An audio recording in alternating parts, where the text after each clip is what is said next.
On a Saturday morning in October of 1977, in the middle of the most productive apple-growing valley in America, a 35-year-old widow paid $192 in cash for 260 chickens that every credentialed expert in Washington state said had no business inside a commercial orchard. The men at the Quincy Diner laughed when they heard. They were still laughing 6 years later on the morning the worms ate everyone else's harvest. Her name was Nora Halverson. She had brown hair that she kept pinned back with two tortoiseshell clips she had owned since before she was married. Her hands were the hands of a woman who had been working an orchard since she was old enough to hold a pruning hook.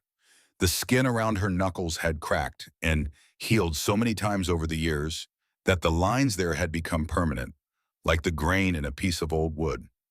She stood 5 feet 7 inches tall, and she did not waste words, which was something people in Grant County either respected or mistook for coldness, depending on who they were and what they wanted from her. She had been a widow for 18 months when she drove north toward Twisp in her 1972 Chevrolet C20 pickup on the morning of October 22nd, 1977, with a borrowed two-axle stock trailer hitched behind her and a folded brown paper envelope in the inside pocket of her canvas field jacket.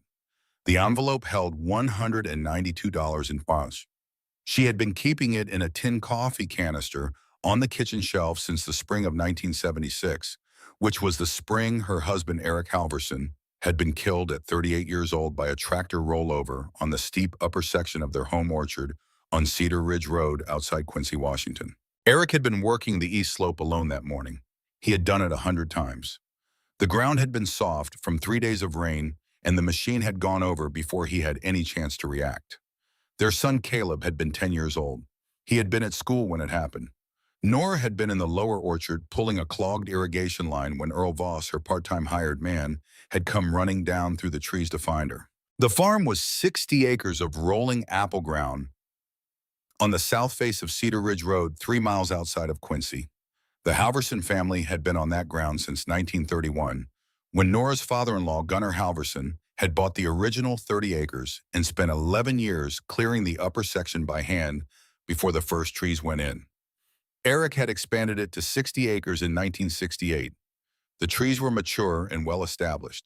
In a good year with the standard spray program running clean, the orchard could yield enough to keep the family solvent with a modest margin left over. In a bad year, the margin disappeared and you borrowed against the next season. That was the arithmetic of small orchard farming in the Wenatchee Valley in 1977, and it was an arithmetic Nora understood completely. What she also understood by the autumn of 1977 was that the standard spray program was not going to hold. She had first understood it in the winter of 1976, sitting at the kitchen table after Caleb had gone to bed, reading a hand-bound agricultural manual that her mother-in-law Helga had brought over in a cardboard box, along with a set of cast-iron skillets and a bag of dried beans when she had moved into the Wenatchee retirement home that September. The manual was small and dense and bound in gray-green cloth that had gone soft at the corners from decades of handling. It had been written in 1872 in western Norway, in the Hardanger Fjord district, by a farmer named Svenine Halverson, who had been integrating heritage poultry with apple orchards on her family's land since 1864. It was 148 pages long. It was written in a Norwegian script so archaic that Nora had needed 2 weeks in a Norwegian-English dictionary her father-in-law had ordered from a Minneapolis bookshop in 1953 to work through the first 30 pages. The manual had come west with Nora's husband's grandmother, a woman named Sigrid Halverson, who had immigrated from the Hardanger district to the Wenatchee Valley in 1908 at the age of 20. Sigrid had packed it in a small, carved birchwood box bound with hemp twine, along with a set of hand-drawn anatomical diagrams showing the life cycle of the European apple moth and the digestive response of the buff Orpington hen to apple moth larvae. She had also packed a handwritten appendix in faded brown ink that her own grandmother Svenine had compiled between 1855 and 1872, documenting 17 years of pest pressure observations at the Halverson family orchard in Loftus. The appendix contained a single sentence that Sigrid had repeated to every female descendant who came of age on the property, beginning with her daughter Helga and continuing through Helga's children and grandchildren until the practice had become something between a family tradition and a prophecy. The sentence was this: "Granddaughter, when the commercial spray program collapses, the day will come when our family will need the old Hardanger way again." Sigrid Halvorsen had died in 1971 at the age of 83. Helga had passed the manual to Nora in the autumn of 1976 when she had moved into the retirement home. Nora had read it 3 times that winter, alone at the kitchen table by the light of the overhead bulb, with Caleb asleep upstairs, and the wind coming off the Columbia Basin and pressing itself against the north windows of the farmhouse. By March of 1977, she had read it a 4th time and had begun taking notes in a small green accounting book she kept on the second shelf of the kitchen pantry. What the manual described in precise and measured language was the protocol that the Hardanger district orchardists had been refining for 2.5 centuries against the European apple moth complex. The moth overwinters as a fully developed larva inside a silken cocoon spun into the bark crevices in the leaf litter duff at the base of the apple trees. It emerges in late spring as the adult moth that lays the next generation of eggs on the developing fruit. The Hardanger protocol placed a rotational flock of heavy heritage poultry, specifically the Buff Orpington class, into the orchard understory on a 4-week rotational cycle through the dormant winter and early spring months. The birds scratched continuously through the leaf litter and lower bark crevices and consumed the overwintering cocoons as a natural high-protein forage item. The 1872 manual documented an 84% reduction in the overwintering cocoon population across the Loftus family orchards between 1855 and 1872. It documented it with the kind of careful year-by-year notation that a scientist in a laboratory would have recognized immediately as empirical methodology. Svenning Halvorsen had not known the word empirical. She had known how to count moths, and she had known how to count birds, and she had known how to write down what she saw year after year until the numbers told her something she could trust. The commercial apple industry of the Wenatchee Valley in 1977 operated on a different protocol entirely.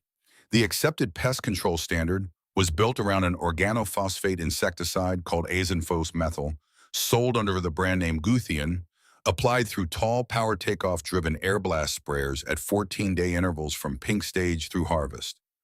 6 applications per season minimum. The standard orchard maintained bare soil in the row middles through pre-emergent herbicide application to eliminate cover crop competition for water and nutrients.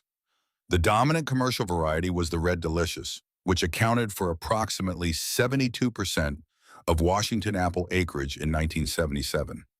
The heritage varieties Northern Spy, Newtown, Pippin, Roxbury, Russet were considered museum piece curiosities. They were not commercial fruit. Nobody in the wholesale market wanted them. The Yakima packing houses did not run them through the grading lines. The Seattle grocery chains did not stock them. The economics of the Wenatchee Valley apple industry in 1977 had no use for them. The man who represented this consensus most completely in Grant County was a Washington State University Cooperative Extension tree fruit specialist named Gerald Pfeiffer. He had served in the Grant County Extension Office for 16 years. He was a compact, efficient man of 51 with a gray crew cut and the confidence of someone who had spent a long professional career being right about almost everything he had been asked about, and who had therefore come to believe that being right about almost everything was the same as being right about everything. He drove a new forest green Ford pickup. He kept a clean desk. He had shaken hands with every commercial apple operator in the county, and he knew their acreage and their spray schedules and their yield histories and their bank relationships, and he believed he understood the economics of the Wenatchee Valley orchard industry better than any man alive. He was not wrong about most of it. He was profoundly and consequentially wrong about the one thing that would matter most. Otto Bergstrom was 71 years old and had been carrying the foundation lines of a Buff Orpington flock continuously since 1949 on a 40-acre farm outside Twisp in Okanogan County, 60 miles north of Quincy. He had been an orchardist himself until 1962, when his wife had died and he had sold the apple ground and kept only the poultry operation. He ran a careful, precise breeding program, and he sold his working surplus each autumn to whoever showed up with cash in a trailer. He had been advertising the October dispersal in the 3-cent classifieds of the Wenatchee world since the first week of September. Nora had read the advertisement on a Tuesday evening in mid-September, sitting at the kitchen table with Caleb doing his homework across from her. She had clipped it out and set it under the coffee canister on the kitchen shelf next to the brown envelope with the $192 she had been saving since the spring. She did not tell anyone she was going. She told Earl Voss she would need the stock trailer borrowed from Harold Jessup down the road, and she told him she would be back by 3 in the afternoon. Earl asked her what for. She told him she was going to Twist to pick up some poultry. Earl looked at her for a moment and then said all right and went back to pulling irrigation line. She arrived at Otto Bergstrom's farm at 9:15 in the morning. Otto was in the yard beside the main poultry building with a clipboard and a pencil working through the morning count. He was a tall man, slightly stooped, with the unhurried movements of someone who had spent 50 years learning that the animals responded better to calm than to urgency. He looked at Nora's truck and trailer and said good morning and asked what she was looking for. She told him she wanted 240 Buff Orpington pullets and 20 Buff Orpington roosters. She told him they were going into a 60-acre apple orchard on a rotational understory protocol. She told him she wanted foundation stock with clean leg bands and documented breed lines going back at least 3 generations. Otto Bergstrom set his clipboard down on the hood of his truck. He looked at her for a moment. He asked her where she had learned about the rotational understory protocol. She told him about the 1872 manual. She did not tell him everything. She told him enough. He listened without interrupting, which was something she noticed and appreciated. He said he had 300 birds to move from the autumn assessment in. He said he would take 75 cents per pullet and $1.20 per rooster. He said the lead hen, a deep golden 3-year-old with an aluminum leg band marked B3, weighed approximately 7.5 pounds and had the best scratch instinct in the flock. Nora counted out the cash from the brown envelope on the hood of his truck. $192 flat. Otto counted it back, folded it, and put it in his shirt pocket. They loaded the birds for 2 hours and 15 minutes, working without much conversation. The lead hen B3 went into the trailer last. She weighed the trailer down in the back in a way that Nora could feel in the steering wheel all 60 miles home. She pulled onto Cedar Ridge Road at 2:40 in the afternoon. Earl Voss was waiting at the gate. He opened it without being asked. Nora backed the trailer into the upper orchard and opened the rear gate. The 260 Buff Orpington hens and roosters walked down the ramp and into the grass and clover understory of the northern spy block with the deliberate calm of birds that had been in trailers before and were not frightened by it. The lead hen B3 moved 30 feet into the orchard before stopping to scratch. She found something in the duff in the first 40 seconds. Earl Voss stood beside Nora at the orchard gate and watched the birds spread across the understory. He was quiet for a long moment. Then he asked her what she was going to do about the spray schedule. She told him she was phasing it out over 4 years and converting the lower 30 acres to heritage varieties over the same period. She told him she was going direct market to Seattle specialty buyers and was not contracting to the Yakima packing houses. She told him she was running a closed integrated poultry and apple operation. She told him all of it in the same quiet, unhurried voice she had used with Otto Bergstrom. Earl was quiet for another long moment. Then he said he was going to go pull the irrigation line, and he walked away down the lower fence. He did not say she was wrong. He also did not say she was right. He just went back to work. Nora would understand later that this was the most valuable thing he could have done for her in that moment. On the following Sunday morning, a neighboring orchardist named Roy Callahan drove past the Halverson orchard on his way back from the Quincy First Lutheran Church. He slowed his truck at the upper fence line. He stopped.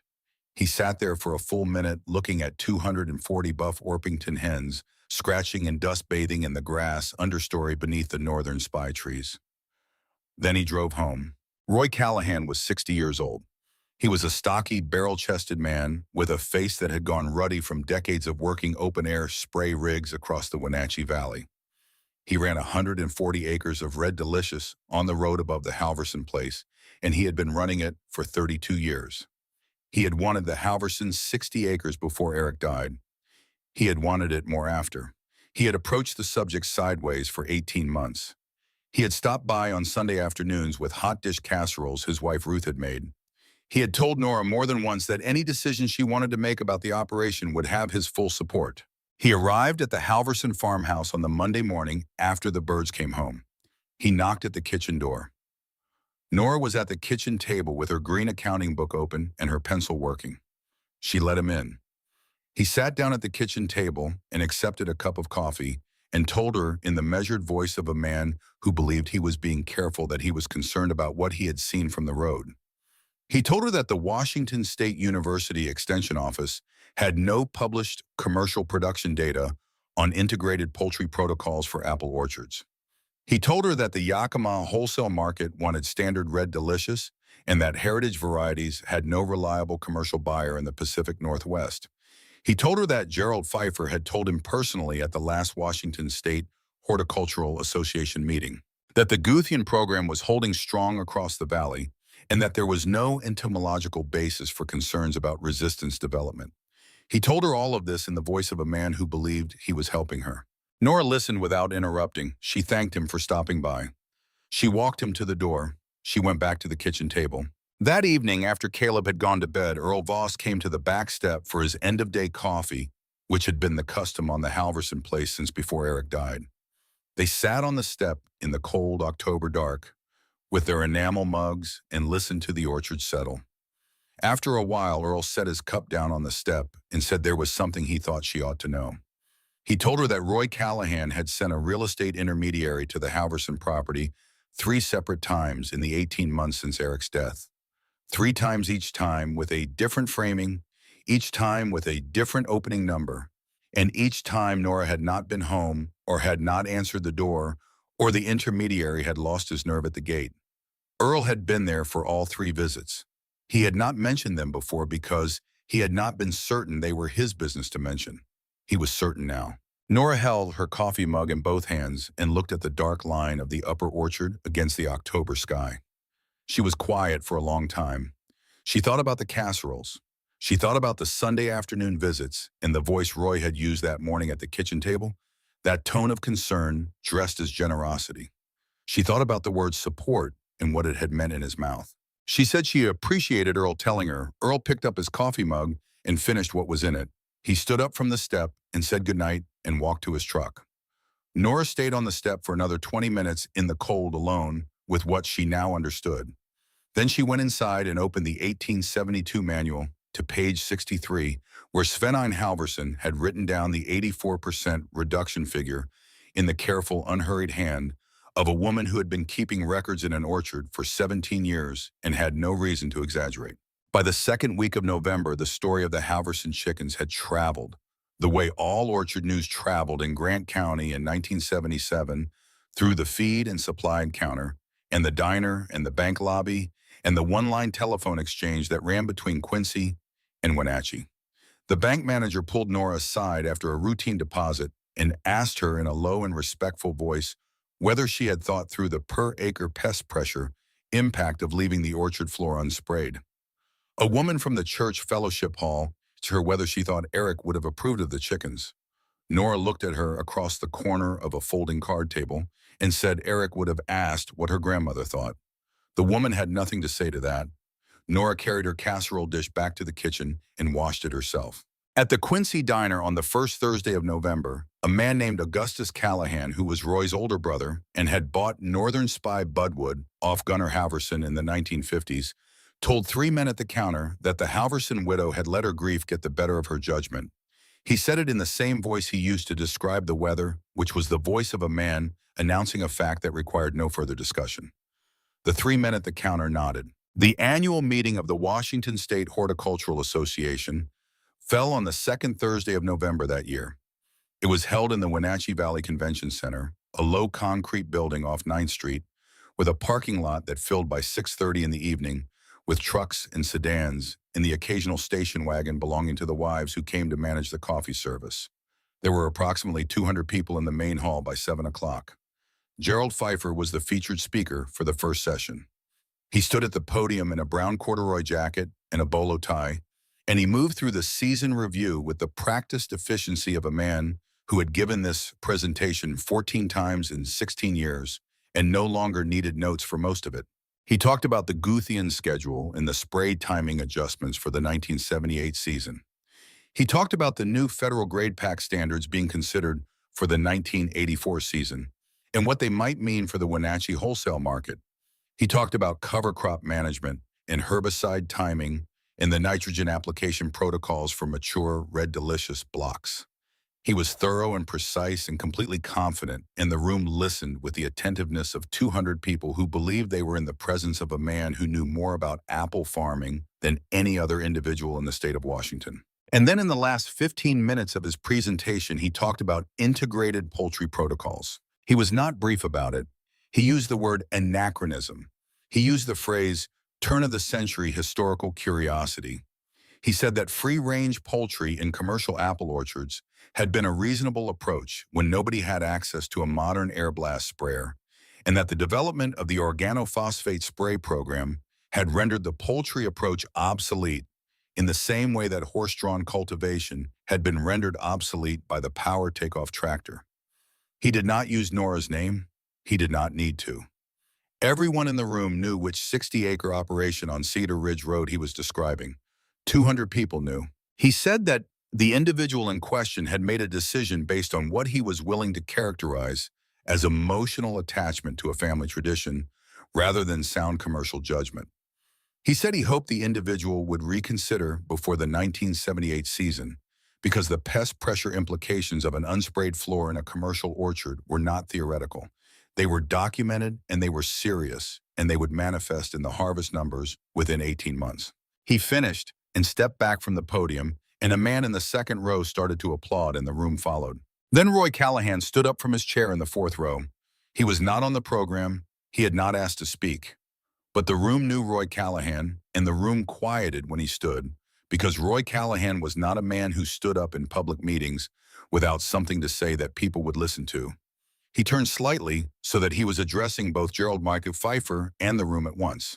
He said that he had visited the Halverson place the previous Monday morning.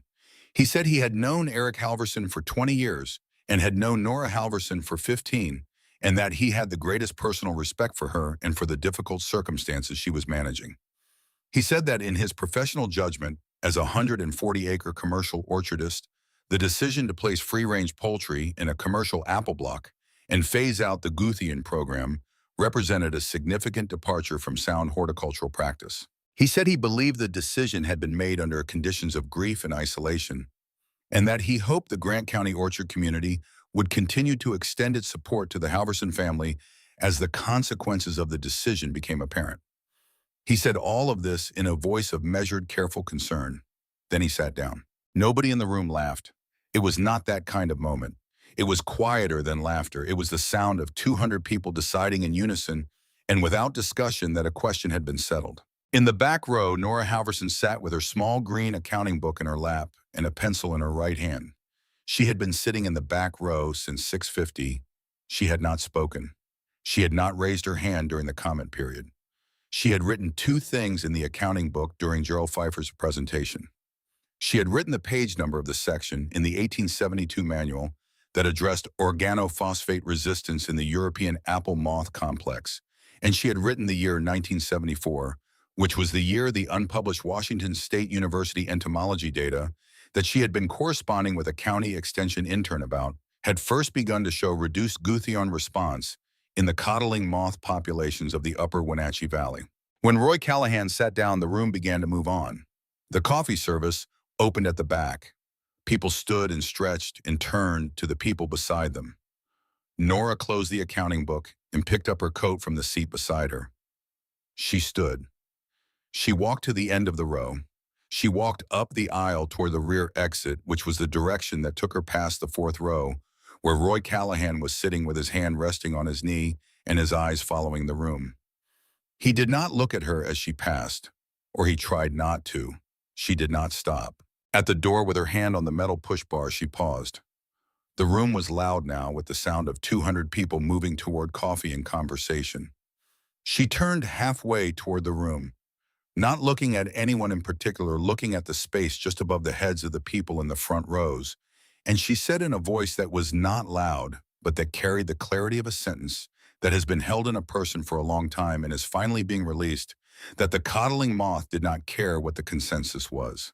Then she pushed through the door and walked into the November cold of the parking lot and drove home on the county road with the heater running and the window cracked and the 60 acres of Cedar Ridge Road waiting for her in the dark. She parked the truck at the gate and walked across the gravel yard to the kitchen door. She hung her coat on the hook behind the door. She put the kettle on.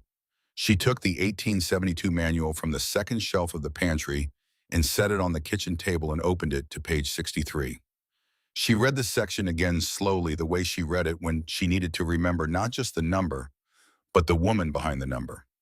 Svenine Halvorsen had sat at a table somewhere in western Norway in 1872 and written down what she had seen in her orchard for 17 years, and she had done it with a precision and a patience that had survived 105 years and an ocean crossing, and had ended up on a kitchen table on Cedar Ridge Road in Grant County, Washington, under the hands of a woman who had made a decision that 200 people in the Wenatchee Valley Convention Center had just spent the better part of an evening deciding was a mistake. Nora read the section once more.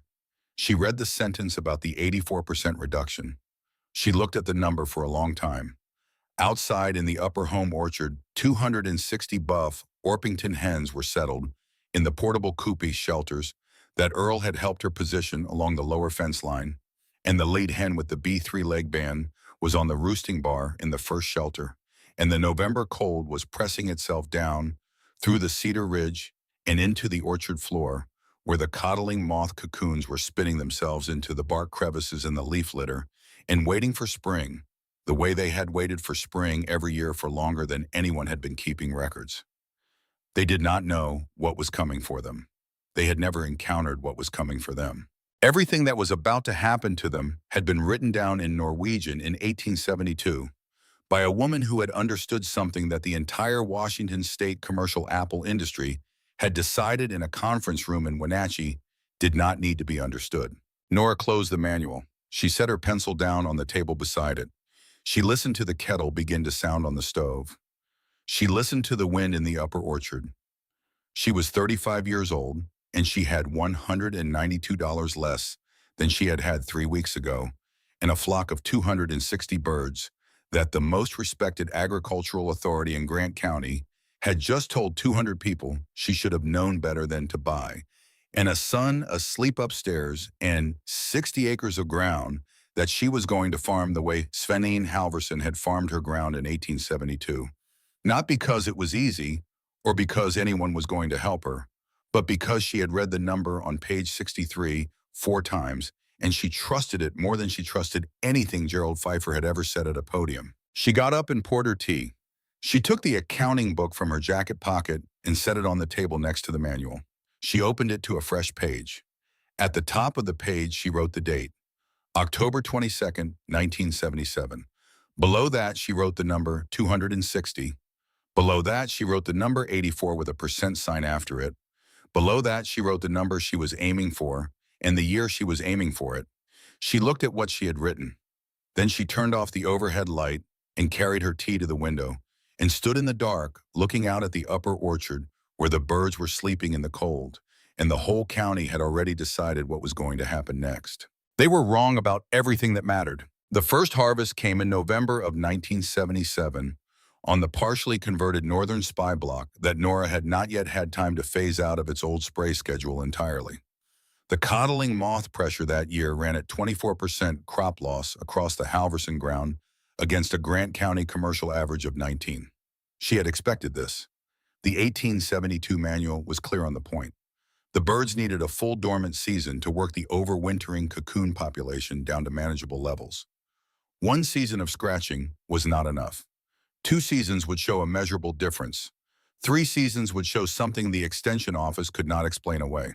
She wrote the 24% figure in the green accounting book on the 3rd Sunday of November, sitting at the kitchen table with the Monroe adding machine her father-in-law had bought in 1957, cranked once to confirm the arithmetic she had already done in her head.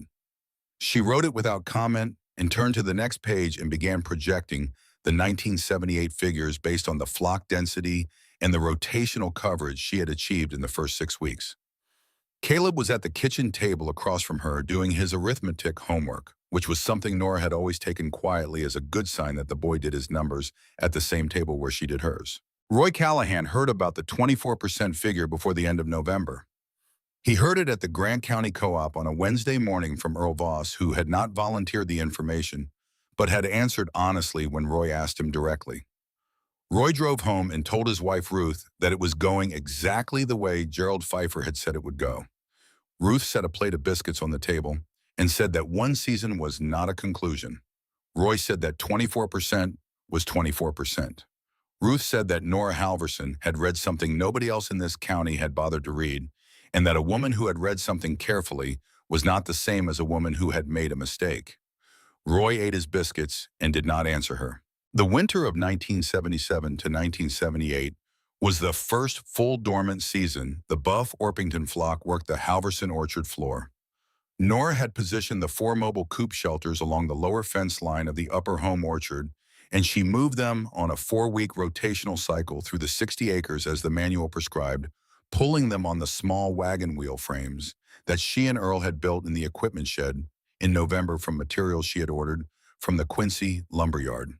The birds scratched through the leaf litter and the lower bark crevices in the cold, and they found the overwintering cocoons, and they consumed them with the steady, unhurried efficiency of animals doing what their bodies had been shaped over centuries to do. Nora recorded the flock movement in the scratch coverage and the estimated duff disturbance depth in the green accounting book on the 3rd Sunday of every month. In the same careful hand her great-great-grandmother had used in a farmhouse in Loftus, Norway, 106 years before. The 1978 harvest came in at 18% crop loss. The Grant County commercial average that year was 19. The Halverson orchard had come in for the first time below the county average. The number was not dramatic. It was not the kind of number that got written up in the Wenatchee world. It was the kind of number that a careful person wrote down in a green accounting book and sat with for a long time on a Sunday evening, understanding what it meant even if no one else did yet. Nora did not tell anyone about the 18% figure. Not Earl, not the bank, not the extension office. She wrote it down and she turned the page and she began planning the 1979 rotation cycle. The 1979 harvest came in at 13%. The Grant County average that year was 18. The Halverson orchard was now 5 points below the county average and trending in a direction that the 1872 manual had predicted to within 3 percentage points of its documented Loftus results. Nora wrote the 13% figure in the accounting book, and she looked at it for a long time. She allowed herself on that particular Sunday evening in November of 1979, something she had not allowed herself since October of 1977, which was the specific quiet pleasure of a person who has read something carefully and trusted it and been proven right by the ground itself. She did not share this pleasure with anyone. She closed the accounting book and put it on the second shelf of the pantry and went to check on Caleb, who was 13 years old and had recently begun spending his evenings in the equipment shed with Earl, learning the mechanical side of the orchard operation in the way that boys on farming properties learn those things, by being present and asking questions and being handed tools and making small mistakes that nobody made a big matter of. It was in January of 1980 that the first serious test came. The night of January 8th began quietly. The temperature had been dropping since sundown, and by 9 in the evening, the thermometer on the north wall of the equipment shed read 4 below zero. Nora had checked the portable coop shelters at dusk, and the birds were settled, and the heater units in the 2 main shelters were running properly. She had gone to bed at 10:30 with no particular worry. She woke at 2:15 in the morning to a sound she could not immediately identify. It was not the wind, which she knew by its pattern against the north windows. It was not the equipment shed, which had its own set of sounds. It was a sound from the upper orchard, irregular and wrong, in a way that pulled her out of sleep with the alertness of a person who has been listening to a piece of ground for long enough to know when something on it has changed. She put on her field jacket and her boots and took the flashlight from the kitchen shelf and went out into the dark. The temperature hit her at the door like a wall. She walked up through the lower orchard to the upper fence line and through the gate, and what she found there was the wire on the east side of the number 2 coop shelter had been pulled back from the bottom frame, and a family of coyotes, or possibly a pair of foxes, she would never be entirely certain, which had worked their way through the gap and into the shelter and into the adjacent free-range night zone, and had done, in the space of perhaps 2 hours, what predators do when they find themselves inside a fence with 60 birds in the dark. She counted by flashlight and then counted again by the light of the lantern she had gone back to the equipment shed to retrieve. 58 birds dead or too badly injured to recover. 58 out of 260.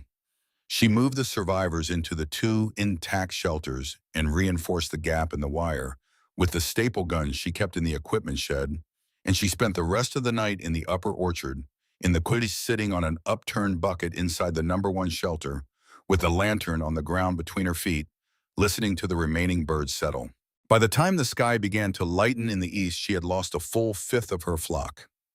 She had started with 260 birds. She had 202. At 7:15 in the morning, the telephone rang in the farmhouse.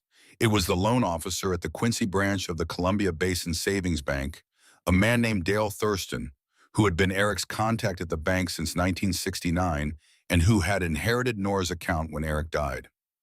Dale Thurston was a careful, methodical man who was not unkind, but who was also not in a position to separate the professional obligation of a monthly account review from the personal discomfort of delivering unwelcome information to a woman who had buried her husband 18 months before the conversation they were currently having.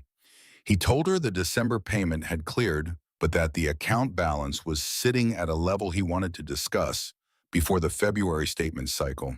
He used the word concerning twice. He said he thought it might be worth sitting down together in the first week of February to talk through the operating projections for the 1980 season. Nora told him she would call him back. She set the receiver down on the hook. She stood in the kitchen for a moment with her hands still on the telephone. Then she took her coat from the hook and went back out to the upper orchard. Earl Voss was at the east fence line when she arrived, looking at the damaged shelter wire with his hands in his jacket pockets and his breath showing in the cold. He had driven up the road from his place at first light and had come through the gate without being asked.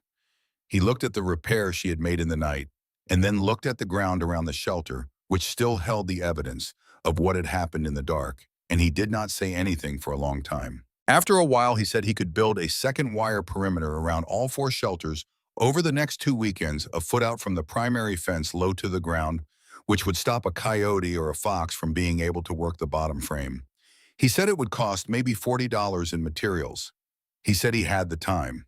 Nora looked at the damaged shelter and then at the 202 remaining birds scratching in the morning cold of the upper orchard as if nothing had happened in the night, which was something she found both remarkable and steadying about animals, that they did not spend time in the aftermath of a catastrophe reconstructing it.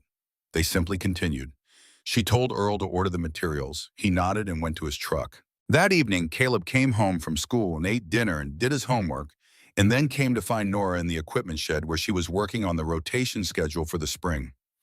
He was 13 years old, and he had the quiet, watchful quality of a boy who had grown up in a house where things were not always explained, but were always eventually understood.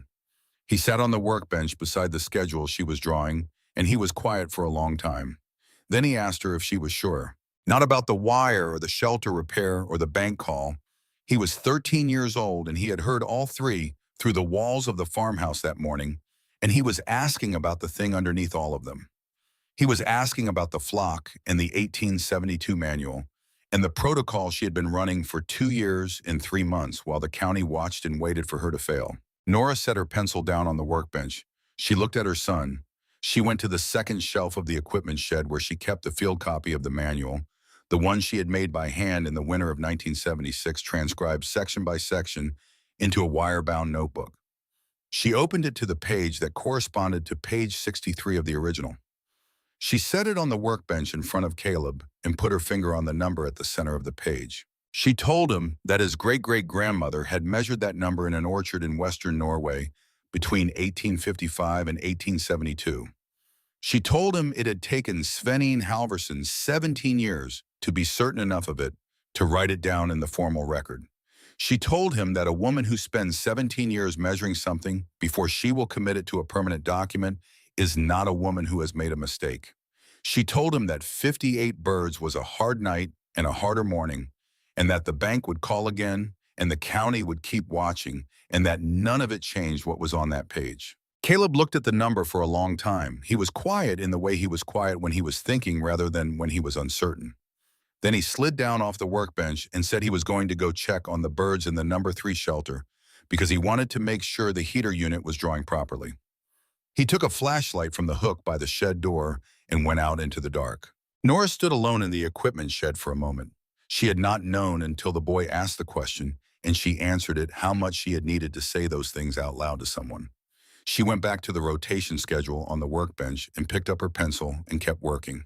In January of 1980, in Pullman, Washington, a woman named Dr. Sylvia Marsh sat at her desk in the entomology wing of the Washington State University Agricultural Sciences Building and read for the third time a brief unsigned paragraph in the most recent Washington Cooperative Extension newsletter that described an unnamed Grant County orchardist running a documented integrated poultry biological control program with measurable coddling moth pressure reduction across 3 consecutive harvest seasons. The paragraph had been written by a county extension intern who had heard about the Halverson operation through the 3 Cent Classifieds network and had driven out to Cedar Ridge Road in November to ask Nora a set of questions that Nora had answered with the same economy and precision she brought to everything. The intern had written the paragraph and submitted it and had not thought particularly more about it. Dr. Sylvia Marsh thought a great deal more about it. She was 44 years old and had been running a research program on biological control protocols against the coddling moth complex for 11 years. She had published 8 papers. She had applied for 3 grants focused on integrated pest management approaches and had received 2 of them. She had been tracking the entomological data on Guthyon response rates in the upper Wenatchee Valley since 1974, when the first anomalous pheromone trap counts had started to appear in the unpublished data her graduate students were pulling from the Commercial Orchard Monitoring Network. The data was not yet at a level that would pass peer review as a resistance confirmation, but it was moving in a direction that anyone who had been looking at organophosphate resistance curves in other moth complexes in other parts of the country would have recognized immediately. She wrote Nora Halverson a letter on January 17, 1980. She introduced herself and her research program. She described what she had read in the newsletter and what it had suggested to her about the Halverson operation. She asked whether Nora would consider a multi-year collaborative research arrangement in which Dr. Marsh and her graduate students would visit the orchard during the growing season to document the pheromone trap pressure curves, the flock rotational protocol, the heritage variety yield data, and the integrated economic performance of the operation. She said she would keep all identifying information out of any publications that resulted from the collaboration unless Nora gave explicit written permission to include it. Nora read the letter twice at the kitchen table on the morning it arrived. She read it a third time that evening. She replied 4 weeks later. She said yes to the collaboration, and she said one thing clearly in the reply letter written in her spare, deliberate hand on the good stationery she kept in the kitchen drawer for correspondence that mattered. She wrote, "Publish the data, not my name." Dr. Marsh kept her word. She visited the Halverson orchard every May, June, July, August, and September from 1980 through 1986. She set pheromone traps in the Northern Spy and Newtown Pippin and Roxbury russet blocks in the spring and read them on a weekly schedule through the growing season. She documented the flock rotation cycles and the duff disturbance depth and the estimated cocoon population density in the pre-scratch and post-scratch quadrant surveys. She measured what Nora was doing with the precision of a scientist, and she wrote it down with the thoroughness of a researcher who understood that the data she was gathering might eventually be the most important data in her career. Between 1982 and 1986, she published 6 papers in the Journal of Economic Entomology and Integrated Pest Management Quarterly, each of them referencing the Halverson operation only as Cooperator H. No one in Grant County identified Cooperator H until the summer of 1983. The 1980 harvest came in at 9% crop loss. The county average that year was 17. The gap between the Halverson operation and the standard commercial orchards of Grant County had widened to 8 percentage points in 4 seasons.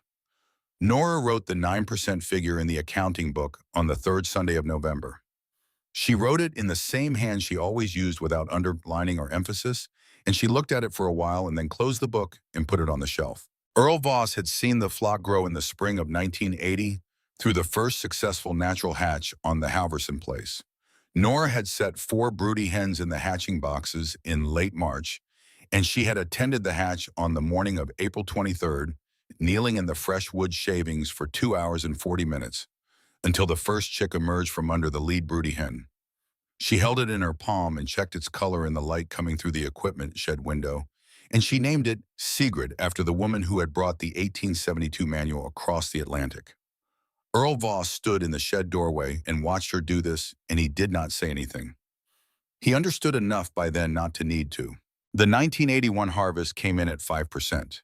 The county average was 16. In November of 1981, Gerald Pfeiffer gave his annual presentation to the Washington State Horticultural Association for the 15th time in 17 years.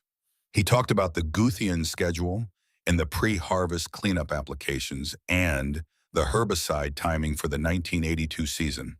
He did not talk about Cooperator H. He did not talk about the pheromone trap data that Dr. Sylvia Marsh's graduate students had been pulling from the Upper Wenatchee Valley Monitoring Network since 1978, data that had not yet been formally published as a resistance confirmation, but that was sitting in peer review at the Journal of Economic Entomology in a paper that would be accepted for publication in the spring of 1982. Gerald Pfeiffer did not know about that paper. He had not been asked to peer review it.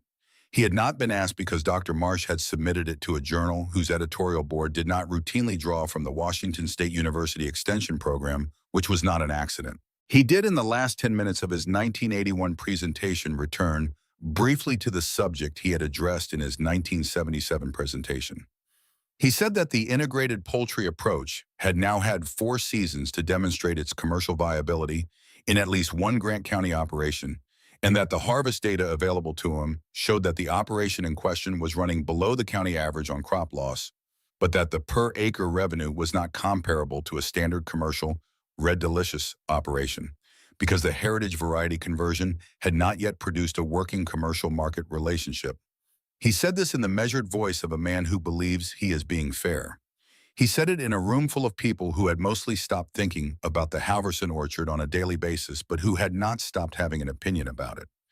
He said the situation remained one to observe. 4 people in the room recognized the specific quality of that statement, the way it managed to acknowledge a data point while simultaneously diminishing its significance, and those 4 people were all women, and none of them said anything, and Gerald Pfeiffer moved on to herbicide timing. The 1982 harvest came in at 4% crop loss on the Halverson ground.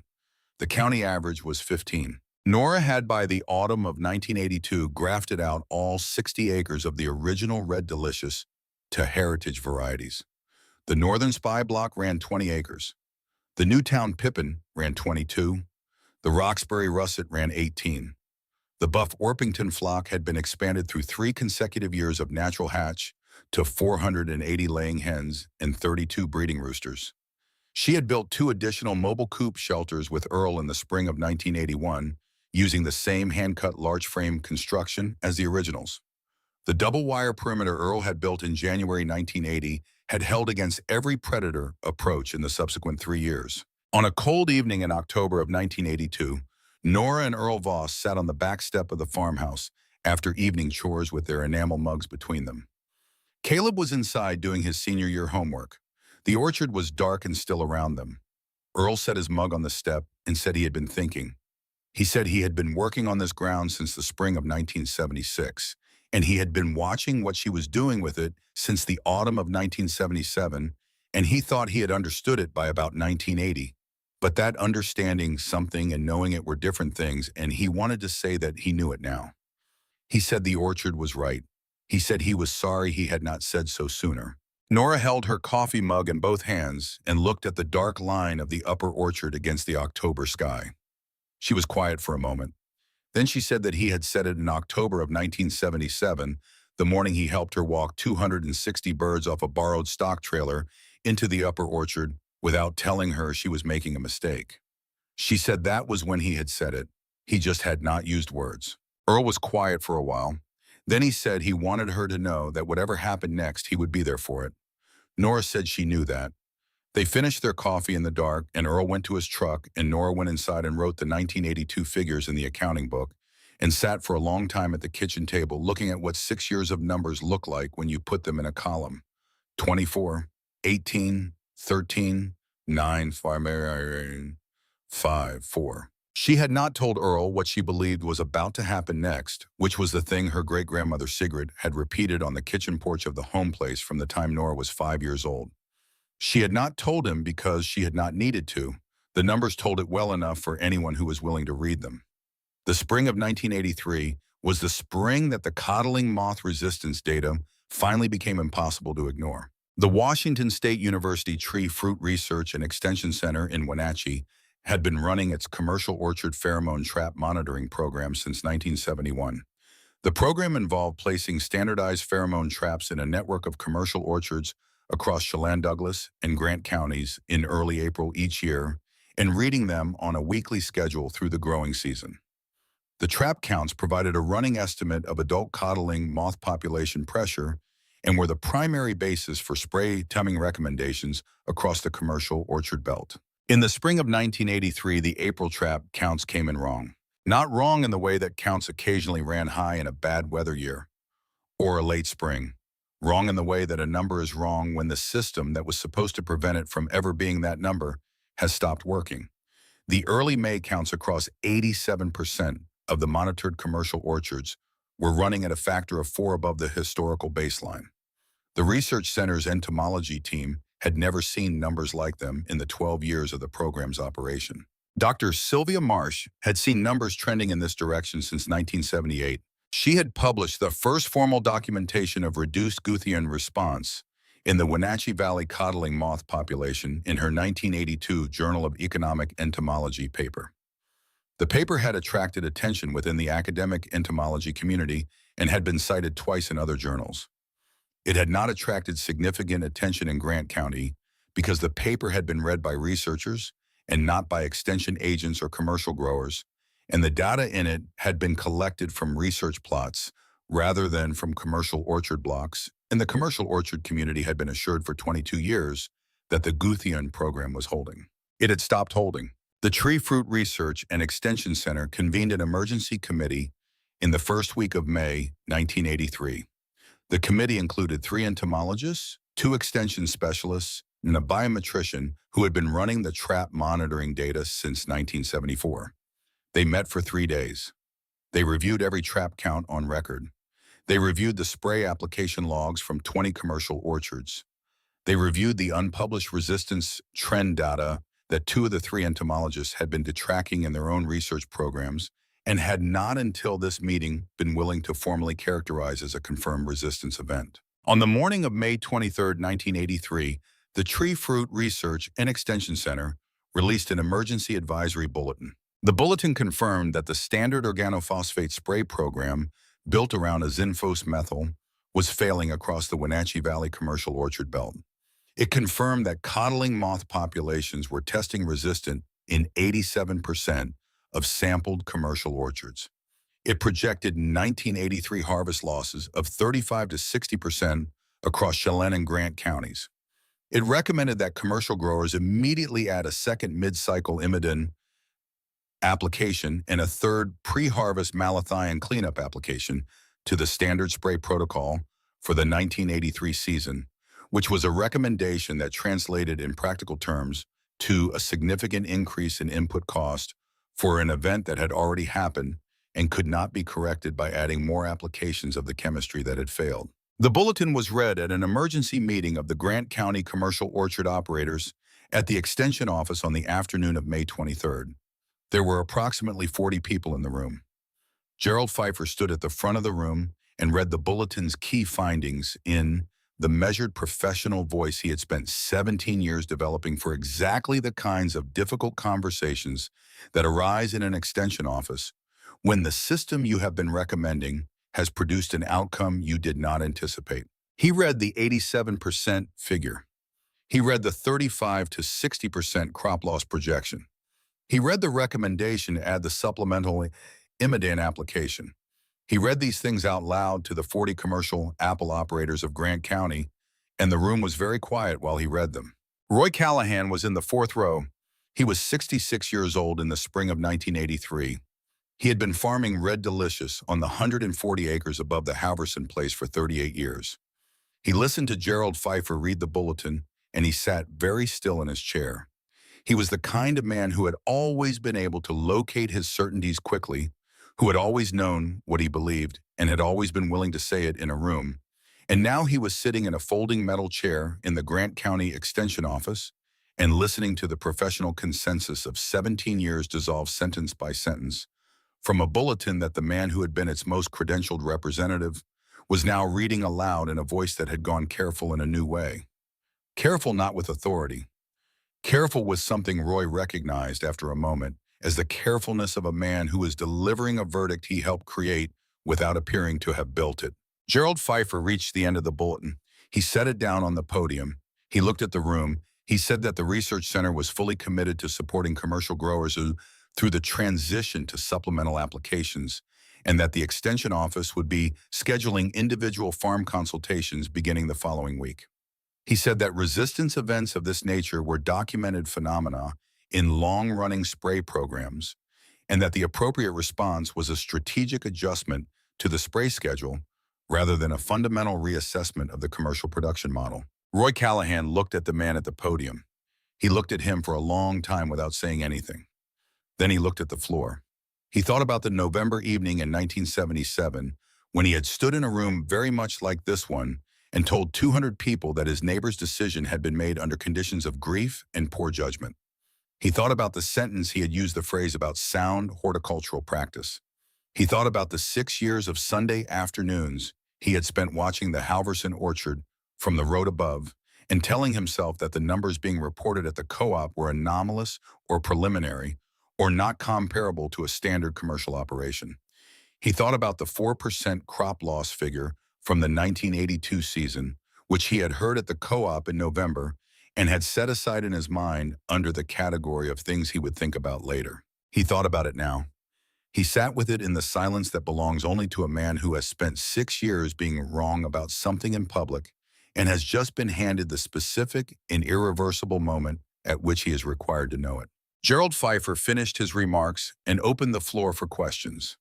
The questions came from around the room, practical and urgent, about application timing and supplier availability and crop insurance implications. Gerald Pfeiffer answered them one by one in his careful new voice. Roy Callahan did not ask a question. He sat in his chair through the entire discussion period, and he did not say a word, which was something that several people in the room noticed, because Roy Callahan had never been a man who sat through a discussion period without contributing to it. After the meeting, the parking lot filled and emptied in the way of parking lots after meetings where the news has been worse than expected. Trucks started and pulled out, and the gravel settled. Roy Callahan sat in his truck in the parking lot for 11 minutes after the last other vehicle had left. His wife Ruth would ask him later what he had been thinking in those 11 minutes, and he would tell her he had been trying to figure out where the last 6 years had gone and how they had taken his certainty with them when they left. He drove home on County Road 12. He drove past the top of Cedar Ridge Road. He did not turn down it. He went home and he sat at the kitchen table, and Ruth put coffee in front of him, and he told her what the bulletin had said and what it meant for their 1983 season and what he thought it meant for everything else. Ruth listened without interrupting. When he was finished, she said one thing. She said that Nora Halverson's 4% was going to look different to this county in November than it had looked in November of any of the previous 6 years. Roy said he knew that. Ruth said she thought he ought to go over there. Roy said he was not ready. Ruth said she understood and poured herself coffee and sat down across from him, and they did not speak again for a long time. Outside across the county in the standard commercial apple orchards of the Wenatchee Valley, the coddling moth population that had been building resistance in the bark crevices and the leaf-littered duff for 9 consecutive Gutheion seasons was moving through the developing fruit of the 1983 harvest. It was doing what it had always done, what it had been shaped over 10,000 years, to do what no spray program devised in the previous 4 decades had ultimately succeeded in stopping it from doing. It was finding its way to the seeds at the center of the apple, which was the only thing it had ever been interested in. And the fact that this year the chemical that was supposed to prevent it from doing so had stopped working was not a problem that the moth was aware of or concerned with. 60 acres down Cedar Ridge Road in the Halverson orchard, the coddling moth population was encountering a different situation. It had been encountering a different situation since the winter of 1977. The overwintering cocoon population in the bark crevices and the leaf litter duff of the Halverson ground had been reduced year over year for 6 consecutive dormant seasons by 480 buff Orpington hens working the understory and on a 4-week rotational cycle, scratching for 10 hours a day through the cold months, finding the cocoons in the duff and consuming them with the unhurried thoroughness of animals that had been doing exactly this in orchards in western Norway since before anyone now living had been born. The 1983 growing season moved toward August. The pheromone traps across Grant County commercial orchards continued to read high. The supplemental imidone application that Gerald Pfeiffer had recommended added cost and added residue, and did not add the result it was supposed to add because the resistance that had built in the moth population over 9 seasons was not addressed by a mid-cycle supplemental application of a chemistry class the population had been adapting to since 1974.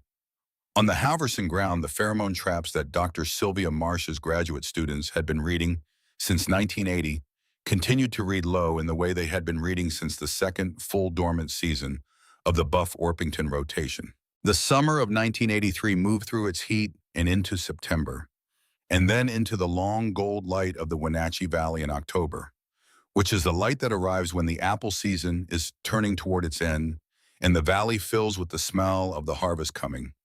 And you can tell from driving the county roads, if you know how to read an orchard, which operations are going to come in clean and which ones are not. If you drove Cedar Ridge Road in October of 1983, you could tell. The Washington State Department of Agriculture grading station in Wenatchee certified the Halverson harvest on the afternoon of October 11, 1983. The certification document was a standard 4-page form printed on buff-colored paper with the state seal in the upper left corner and lines for variety acreage, total weight, and grade distribution. The grade distribution line for the Northern Spy block read 94% grade 1. The Newtown Pippin block read 96%. The Roxbury Russet block read 97%. The aggregate certification across all 60 acres read 94% clean fruit. The grading station supervisor, a man named Howard Paulson, who had been certifying Grant County harvests since 1967, looked at the Halverson numbers twice before he signed the form. He had certified every harvest from every commercial orchard in Grant County for 16 years, and he had never signed a certification form with aggregate numbers like these in a season like this one. He signed it and dated it and handed the carbon copy across the counter to Earl Voss, who had driven the first load in that morning in the flatbed with Caleb riding beside him, and Earl took it and folded it carefully and put it in the inside pocket of his canvas jacket and said thank you and walked out to the truck. He drove back to Cedar Ridge Road without stopping. He pulled through the gate and parked in the gravel yard and found Nora in the lower orchard running the last of the harvest bins to the loading area with the small tractor. He waited at the edge of the orchard until she had set the bin and shut the tractor down. Then he walked over and took the folded certification form from his jacket and handed it to her without saying anything. Nora unfolded it. She read the numbers. She read them again. She stood in the lower orchard in the October light with the certification form in both hands and the sound of the last harvest bins settling on the loading dock behind her, and she was very still for a long time. She had known the numbers were going to be good. She had been reading the pheromone traps with Dr. Marsh's graduate students all summer, and the counts had been running at the same low levels they had run since 1980, and she had known from the beginning of September that the harvest was going to come in clean. She had known it in the way she knew things about this ground, now not from hope or from wanting it to be true, but from 6 years of data written in a green accounting book on the second shelf of the kitchen pantry, and from a number on page 63 of a Norwegian manual that had been right every time she had trusted it.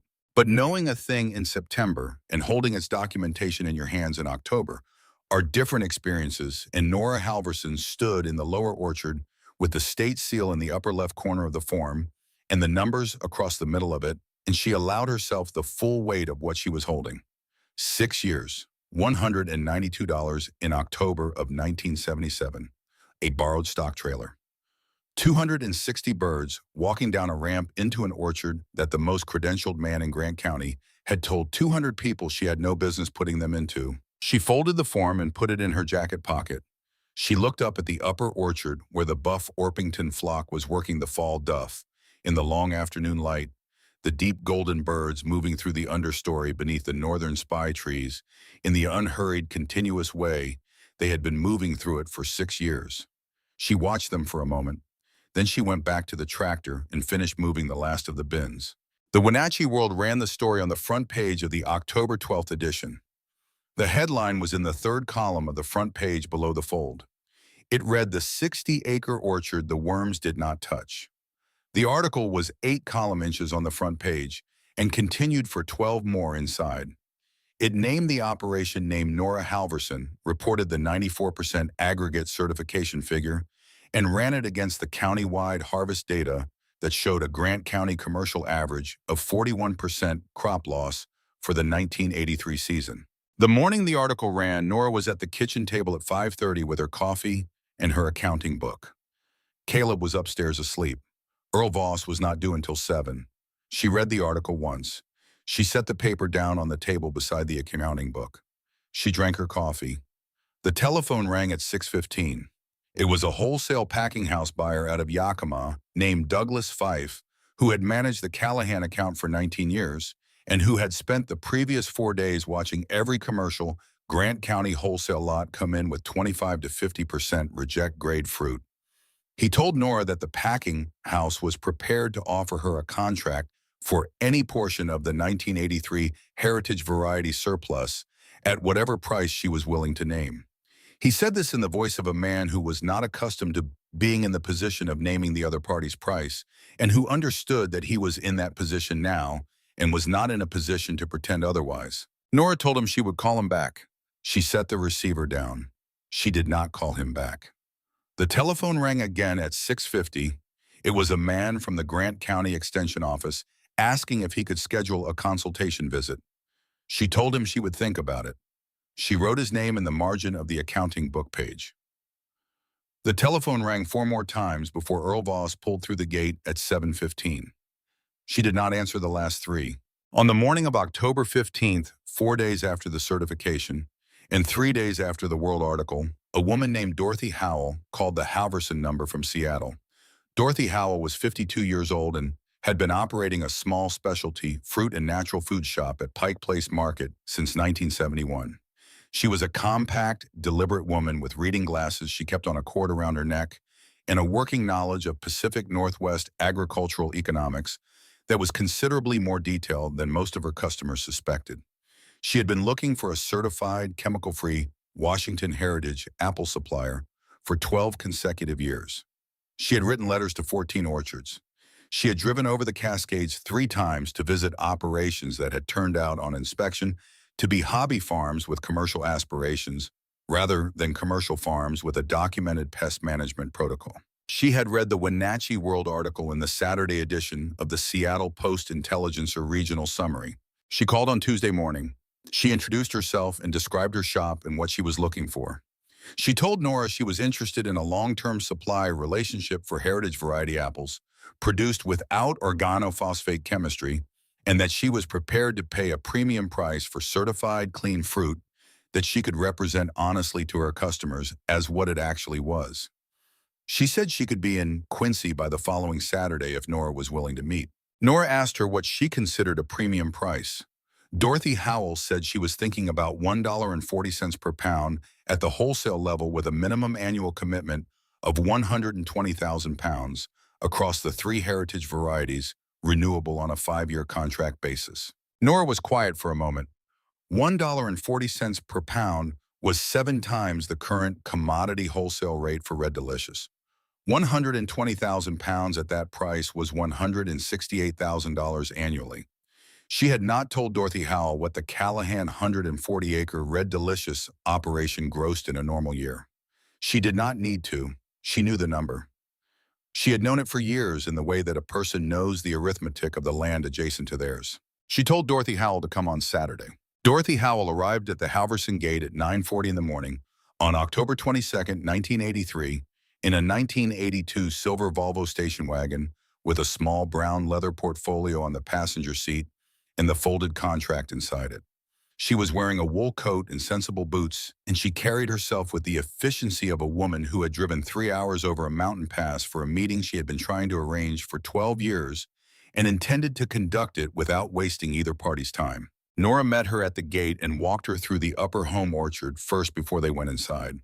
Dorothy Howell walked through the northern spy rows without speaking, looking at the understory, at the birds working the fall duff, at the condition of the fruit still hanging on the late-bearing trees at the upper end of the block. She stopped once and crouched down and pressed her palm flat against the leaf litter at the base of a northern spy tree and held it there for a moment. Then she stood and looked at Nora and said she had read about the Norwegian protocol in a food systems journal in 1979 and had been trying to find someone actually running it in the Pacific Northwest ever since. They went inside. Nora put coffee on. Dorothy Howell set the leather portfolio on the kitchen table and opened it and took out the contract and set it between them. It was 4 pages single-spaced on good paper. Nora read it the way she read everything, completely and without rushing. She read it twice. She picked up a pencil from beside the accounting book on the table and wrote 2 questions in the margin of the second page, small and precise. She asked Dorothy Howell both questions. Dorothy answered them clearly and without hedging. Nora looked at the contract for a moment after the second answer. Then she picked up the pencil and signed it at 12:14 in the afternoon of October 22nd, 1983, which was 6 years to the day from the morning. She had backed a borrowed stock trailer through the gate of the upper home orchard and walked 260 buff Orpington hens into a county that had already decided what was going to happen next. Dorothy Howell signed her copy.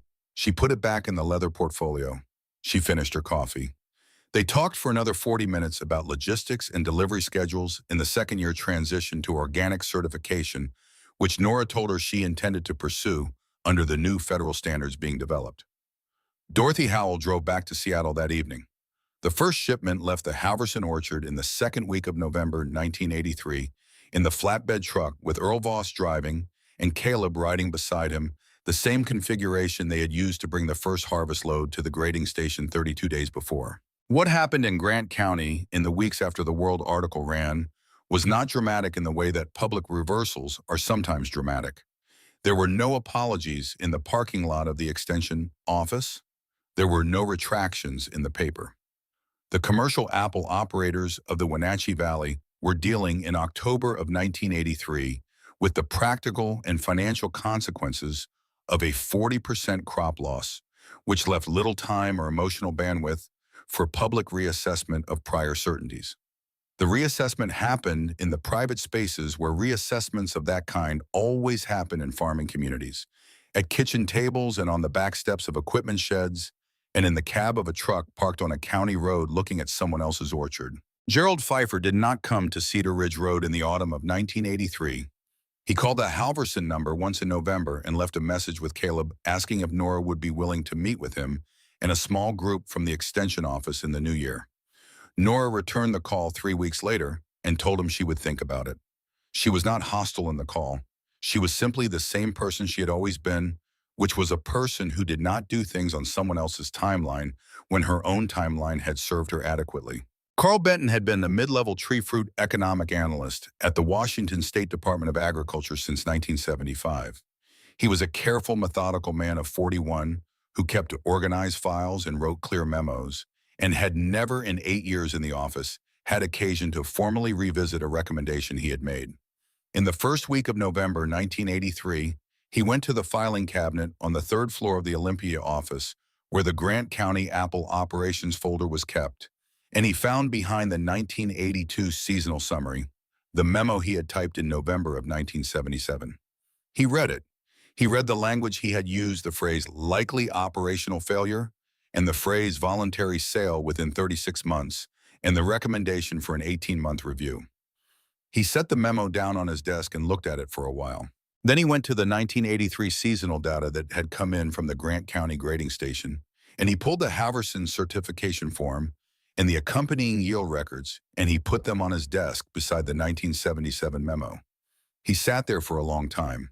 He was not a man given to dramatic gestures, which was why what he did next had the weight it had. He typed a 1-page formal memorandum to the Director of Agriculture on the department letterhead in the measured professional language that the department used for internal correspondence. He stated in the first paragraph that he was writing to formally correct a recommendation he had entered into the Grant County Apple operations file in November of 1977. He described the original recommendation and its stated rationale. He described the 1983 certification data and what it represented in the context of the valley-wide resistance event. He wrote in the final paragraph that the analysis he had entered in 1977 had been incorrect in its assumptions, incorrect in its projections, and incorrect in its characterization of the operation's commercial viability, and that the record should reflect this correction. He attached the 1977 memo to the back of the new document. He walked the file to the director's office and set it on the desk. He went back to his own office and sat down and opened the next file on his stack and went back to work. The director read it. He called Carl Benton into his office the following afternoon. He asked him 2 questions. Benton answered both. The director said he wanted a full case study written for the 1984 annual report. Benton said he would write it. He wrote it over the course of December 1983 and January 1984. It ran 5 pages in the 1984 Washington State Department of Agriculture annual report under the heading, "The Quiet Resistance on Cedar Ridge Road." It documented the Halverson operation from October 1977 through the 1983 harvest certification, including the pheromone trap data from Dr. Marsh's research program, the year-by-year crop loss figures from the Halverson accounting records, and the economic comparison between the Halverson per acre net and the Grant County Commercial Red Delicious average for the same period.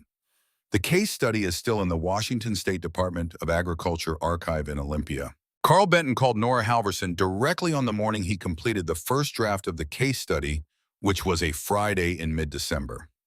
He identified himself in his office. He told her what he was writing and why. He read her the corrective paragraph from his November memorandum, to the director the paragraph where he had formally acknowledged that his 1977 analysis had been wrong. He read it all the way through without stopping. When he finished, the line was quiet for a moment. Nora said she appreciated him calling. She said she would be willing to review the case study for factual accuracy before it went to the director for final approval. Benton said he would send it. He did. She returned it with 4 small corrections in pencil, all of them factual, and none of them concerning the conclusions. He incorporated all 4. He sent the final version to the director in the second week of January 1984. Roy Callahan's 1983 harvest had come in at 41% crop loss at the November grading. He had been farming Red Delicious for 38 years, and he had never had a season like it. The financial impact was significant and manageable, which was the difference between Roy Callahan and some of the smaller operators in the county, because Roy had always run conservative debt and had always kept a margin against bad years, which was something his father had told him to do in 1951 and which he had never stopped doing. The 41% crop loss did not threaten the Callahan operation, but it sat in him in a way that the numbers from 20 years of normal seasons had never sat, because it was connected in his mind to a set of other numbers from a green accounting book he had never seen, but which had been reported at the co-op every November for 6 years, in which he had spent 6 years finding reasons not to fully reckon with. He spent the winter of 1983 to 1984 doing the kind of thinking that a man does when the structure he has built his certainties around has been tested in a way it did not hold up to. He did not talk about it much. Ruth understood this and left him to it. He drove past Cedar Ridge Road on his way to the co-op and on his way back, and he did not turn down it. He drove past the Halverson Upper Orchard and looked at it from the road in the way he had been looking at it since 1977, but the looking was different now. He was not looking at something he expected to fail. He was looking at something he had spent 6 years dismissing that had turned out to be the only operation in the county that had come in clean in the worst resistance year in Wenatchee Valley history, and the looking had the quality of a man who is trying to understand how he managed to be wrong about something for so long when the evidence was accumulating in front of him the entire time. He arrived at Cedar Ridge Road on a cold Saturday afternoon in late November 1984. He had thought about the visit for the better part of a year. He parked his truck at the gate and walked through. He walked across the gravel yard to the upper orchard, where he could see Nora moving between the coupe shelters with her tally book. She saw him come through the gate. She closed the tally book and walked down to the yard. Roy Callahan took off his faded green International Harvester cap and held it against his chest. He was 67 years old, and he had the weathered, careful look of a man who had spent a year thinking about what he was going to say when this moment came and had not been entirely satisfied with any of the versions he had rehearsed. He told Nora that he had spent the past year thinking about Eric and about what he should have said in October of 1977 when she walked the first birds into the upper orchard. He told her he knew it now. He told her he should have known it by the autumn of 1980 when her coddling moth counts came in below his for the first time, and that he had not known it because he was the kind of man he was, which was the kind of man who confused a long record of being right about most things with a permanent license to be right about all things. He told her he was not asking forgiveness. He told her he was asking if he could come stand at her gate on a Saturday afternoon and learn what he should have learned in 1977. Nora unlatched the gate. She held it open. She told him he was forgiven. She told him he had been forgiven on the evening Ruth had sent him over to the farmhouse in October of 1977, and that he had not needed to wait until a resistance crisis arrived to receive it. Roy said he had needed to come today. He said some reckonings needed to be made in person, regardless of whether the other party required it. Nora said that was fair. She told him to come walk the orchard. He came in.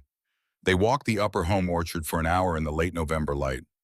Roy walked through the northern spy rows and looked at the understory and at the birds and at the condition of the ground.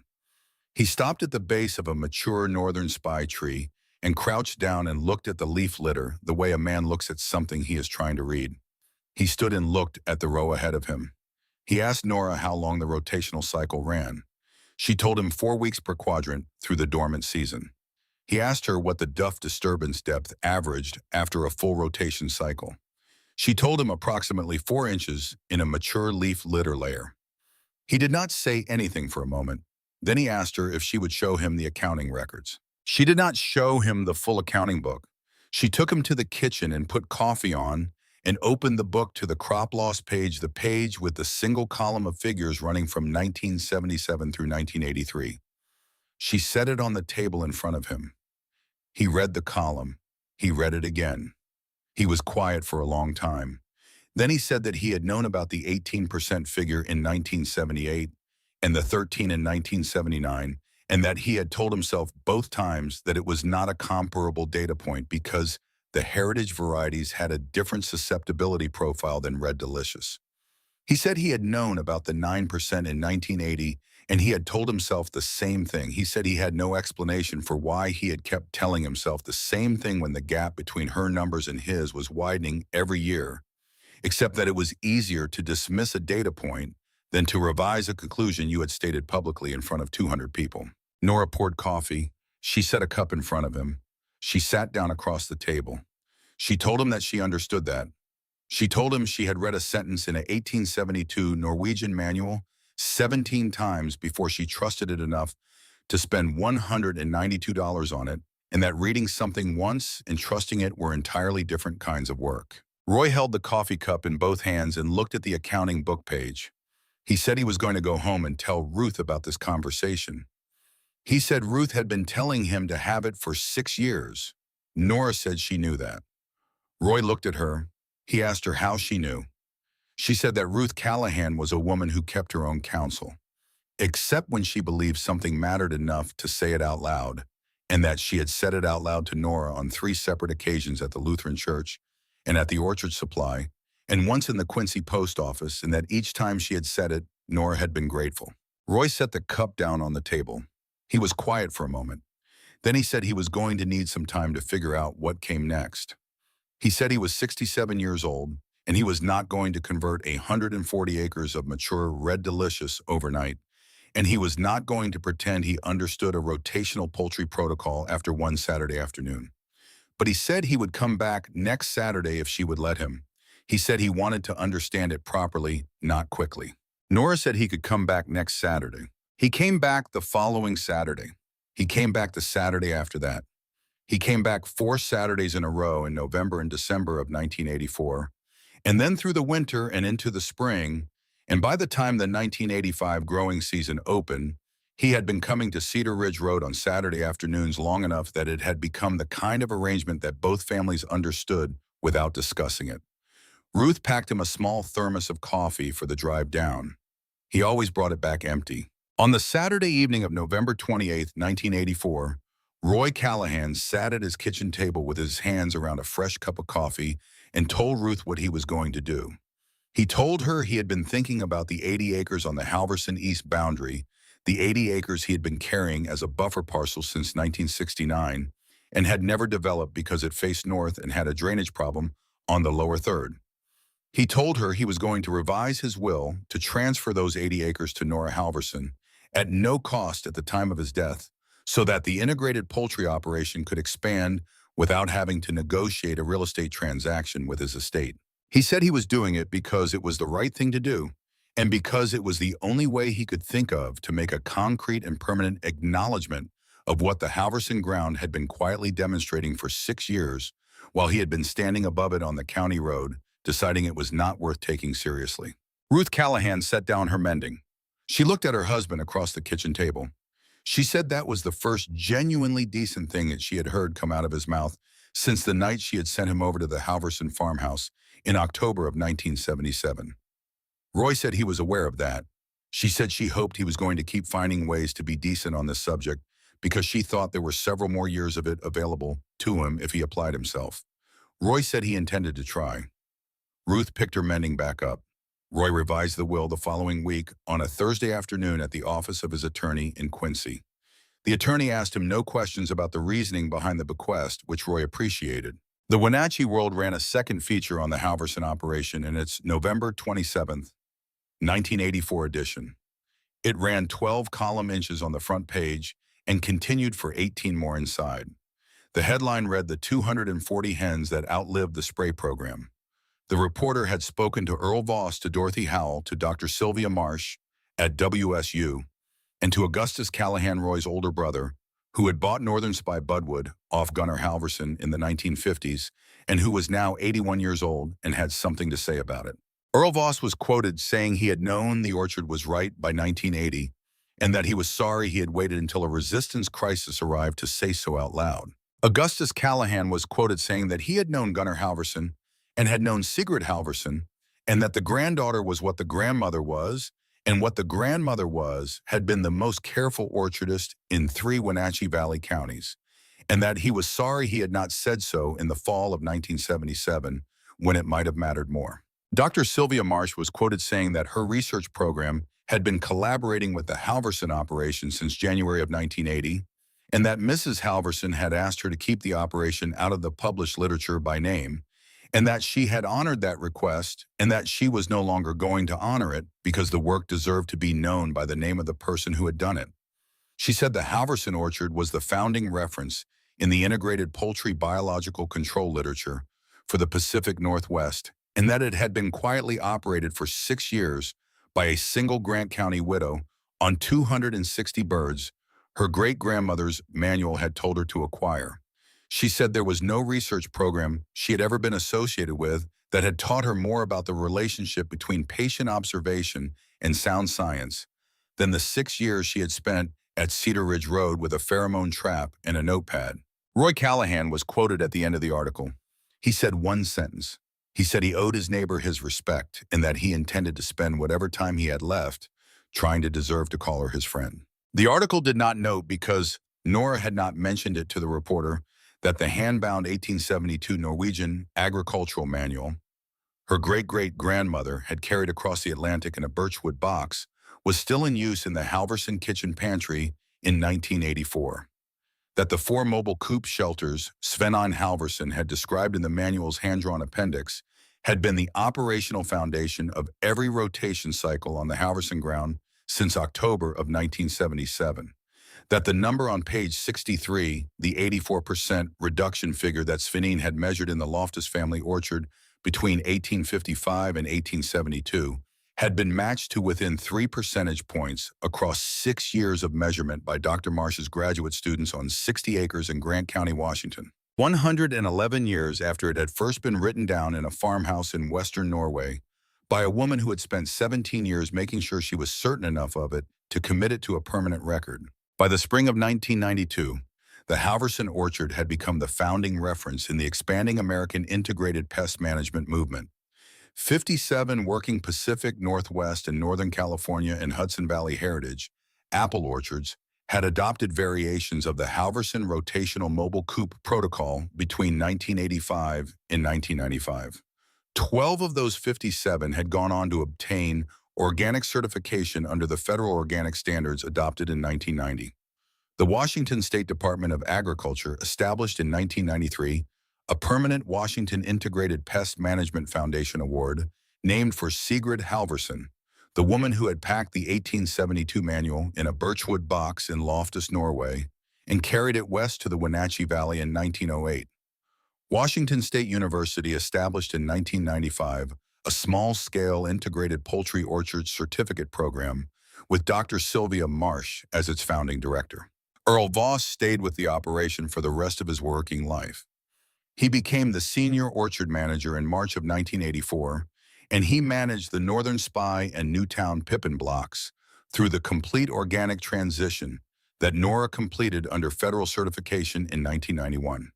He retired in 2001 at the age of 73 and came back 3 weeks later as a volunteer for the spring grafting season, which had always been his favorite part of the year, and which he continued to help with on an informal basis until the spring of 2008. Caleb Halverson earned his degree in horticulture from Washington State University in 1989 and returned to the home place in 1991. He was 25 years old when he came back, and he had the same watchful, unhurried quality. He had always had the quality of a person who had grown up in a house where things were done carefully and with attention, and who had absorbed that approach so completely that it was no longer a habit, but simply the way he moved through the world. He took on the orchard management side of the operation, and Nora focused on the chicken rotation protocol and the heritage variety grafting program. And between them, they ran the 60 acres in the same way it had been run since 1977, without debt and without shortcuts, and with the green accounting book reconciled on the kitchen table on the third Sunday of every month. Caleb married a food systems researcher from Wenatchee named Astrid Holbrook in 1995. They had 2 daughters. The younger daughter was born in 1999, and they named her Sigrid for the woman who had brought the manual west in 1908.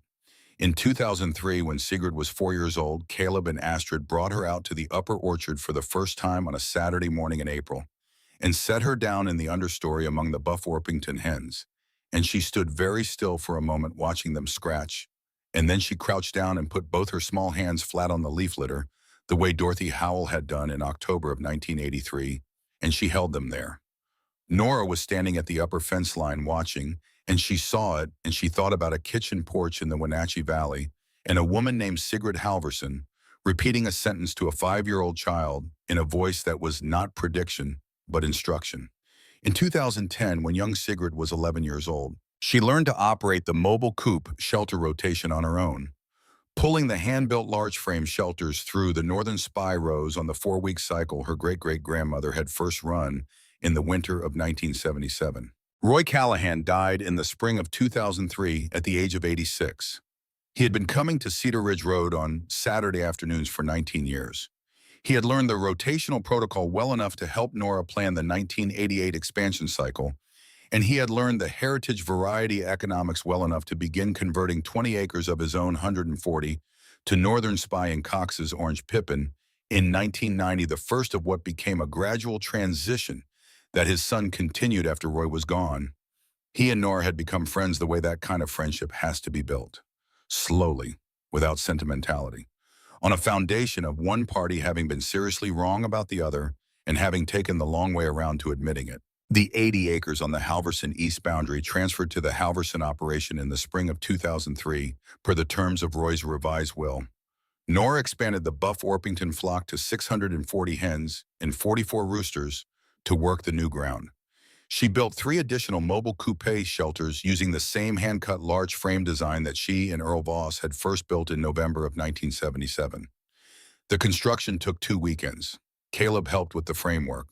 Earl Voss, who was 75 years old by then and officially retired, came out for the framing day and worked from 8 in the morning until 4 in the afternoon and went home in the early dark, looking satisfied. The Pike Place Heritage Foods Cooperative is still in business today, operated by Dorothy Howell's daughter Margaret, who took over the shop in 2004 when Dorothy retired at 73.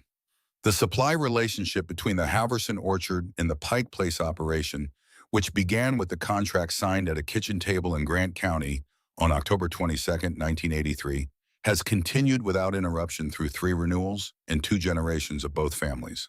The 1872 Norwegian Hardanger Fjord Agricultural Manual, the one Svenine Halverson wrote in 1872, and that Sigurd Halverson carried across the Atlantic in a birchwood box in 1908, is now on display at the Washington State Apple Commission Heritage Exhibit in Wenatchee, in a temperature-controlled case with a small type placard that gives the date, the author, in a single sentence of description.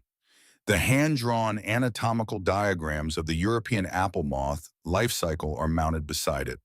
The handwritten appendix in Svenine's own grandmother's faded brown ink documenting 17 years of pest pressure observations at the Loftus family orchard between 1855 and 1872 is open to page 63, where the 84% reduction figure sits at the center of the page in the careful, unhurried hand of a woman who had spent 17 years making certain. Nora Halverson ran the Pike Place supply contract from 1983 through 2004, renewing the original 5-year agreement 3 times. She completed the federal organic certification in 1991.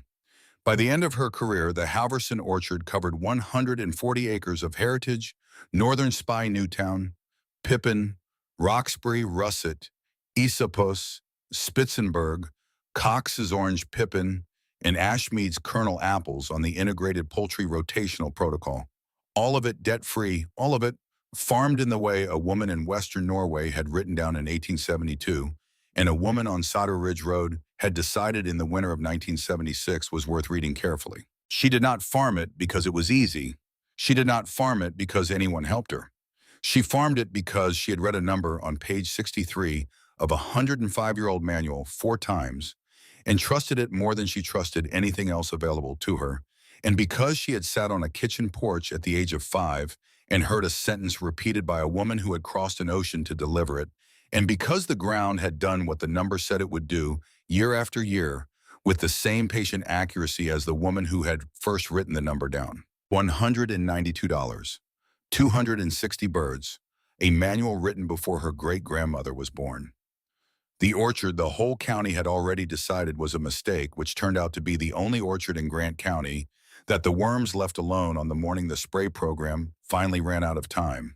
If you have ever trusted something old and careful in a world that was certain something new and confident had replaced it, this story was for you. There is one of these stories in every county in America. This one came from Cedar Ridge Road.